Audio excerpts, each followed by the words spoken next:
where does DMT play into all of this? How do you feel about it? How do you explain it to people? And what's your relationship with it? Well, DMT, okay, so from the chemical angle, these are all about DMT in a certain way.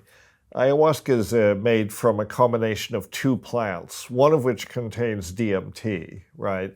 And the other one, DMT is not orally active. You can make teas out of plants that contain DMT and drink them all day. Nothing will happen. The secret sauce is the other plant that contains compounds called beta-carbolines that inhibit the enzymes in your gut that will break down DMT if you take it orally. So DMT is not orally active unless you have monoamine oxidase inhibitors to block that degradation. And then you have, that's the whole basis of the ayahuasca pharmacology. Then you have an extended period. The absorption and elimination of the DMT is much longer. If you smoke DMT or you take it as a snuff, you bypass this oral problem. It's not going through the gut. It's going directly to the brain through the lungs. And then you have DMT elicits an experience that's maybe 20 minutes, very short. It's like a rapid roller coaster ride through a psychedelic amusement park.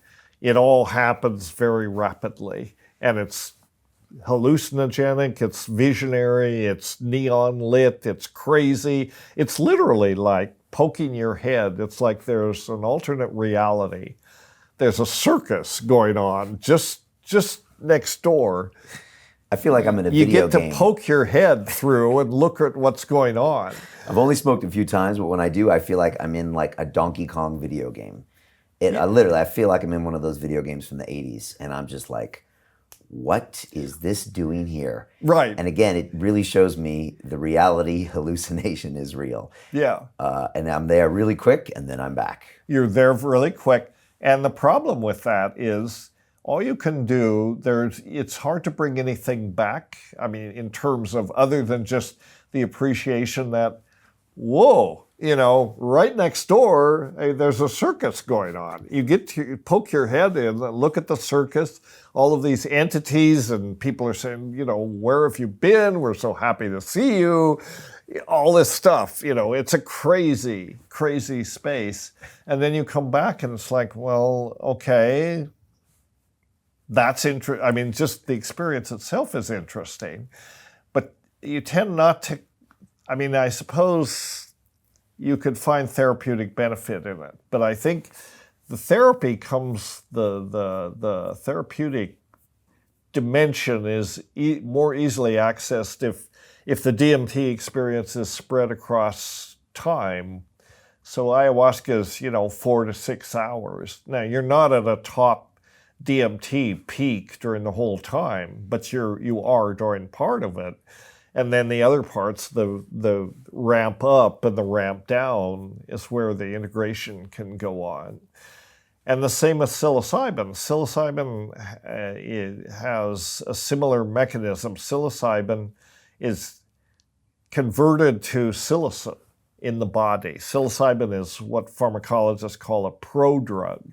It's an inactive form of the active form. Psilocybin is converted to psilocin. And chemically, psilocin, which is what's actually interacting with those receptors, is very, very close to DMT, molecularly speaking. So it is also an orally active form of DMT. I think of it that way. And at high doses, you can be in that DMT space. And if you take high doses, you can reach those places and you can say, yeah, I was here before. I was here when I smoked DMT. I recognize this, and you can spend more time there.